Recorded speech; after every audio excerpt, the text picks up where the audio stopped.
Asante sana. Serikali ya Watanzania, Watanzania wakati ule walikuwa wanakutana wanatangaza jambo la ukabila, tukasema kama ukabila ndio kutangaza ukabila katika serikali yangu.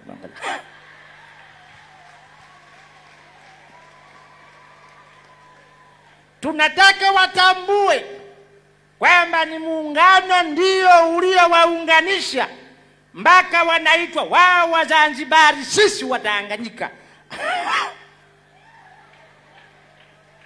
Lakini nje ya muungano hakuna Wazanzibari, wala ndani ya muungano hakuna Utanganyika. Ndani na nje ya muungano kuna wao Wapemba, sisi Waunguja. Watatambua kwanza kama viongozi wa serikali watambua hivyo katika muungano.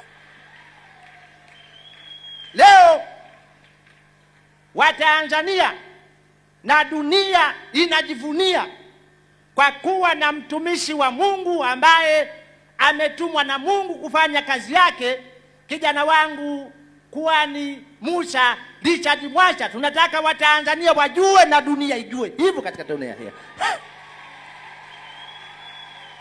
Kwa hiyo tukawaambia hivyo. Mimi wakati naanza mambo ya uongozi haya, Kuhani Musa wakati ule alikuwa kijana mdogo, nafahamu vizuri sana. Kijana wangu. Kwa hiyo tunataka baada ya kutamka hayo, sitokuwa na mengi sana ya kuzungumza.